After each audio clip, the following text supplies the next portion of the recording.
We've all heard kids do it, tattle on each other, often for what sound like meaningless offenses. So what can parents do to help their little tattletales learn when it's appropriate to run to an adult and when it's not? Carol Ann Riddell is here to tackle that issue in today's Family Matters. Carol Ann? Well, Jim, a lot of parents find they have to walk a fine line when it comes to this topic. On the one hand, they want to discourage constant tattling, but on the other, kids need to know adults will listen and step in when necessary. Like a lot of siblings, Matthew and Melissa can get on each other's nerves once in a while, and that's when they often turn to tattling. As much as they enjoy each other, they probably enjoy telling on each other just as much.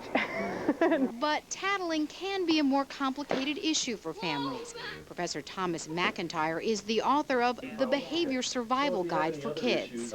The crux of this situation is being able to explain to kids the difference between tattling, a frivolous report, and something that's really important. So why do kids tattle? Dawn Masteridis says with her children, it's often a means to an end. It's usually to get rid of one of the other person so that they could have time with a friend that they have mutual interest in, or to watch a show that they don't want to be interrupted. Case in point, both Melissa and Matthew love to play with their neighbor Gregory. So listen to Matthew's answer when we asked him why he sometimes tattles on his sister. To get her in trouble, and so she could go in her room and then I could call for Gregory. Experts say it's important to understand the differences between tattling and telling and teach them to your children. Catherine Hammersang's book, Telling Isn't Tattling, explains it this way. Children tattle when they want to get someone in trouble, look good in someone else's eyes, get attention, or have an adult solve their problem. Children are telling when they want protection for themselves, someone else, or their property. They're scared or are in danger.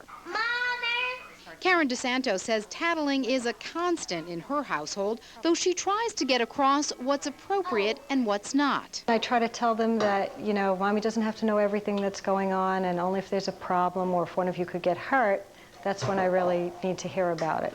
And here are some recommendations if you want to curb the tattling in your home. You might ignore it, send the message you're not interested. Ask your child, is this tattling or telling? And what can you do to solve the problem yourself? And offer your child ways to get attention appropriately. If we do allow tattling to continue, we're creating dependency upon us and really not teaching the kid problem-solving skills. Now, another suggestion we heard, practice situations with your kids to help them figure out the difference between tattling and telling. You might even be able to relate it to something that happened when you were a child. And you can find more information on our website, WNBC.com. Just click on Family. And as always, feel free to send us your ideas.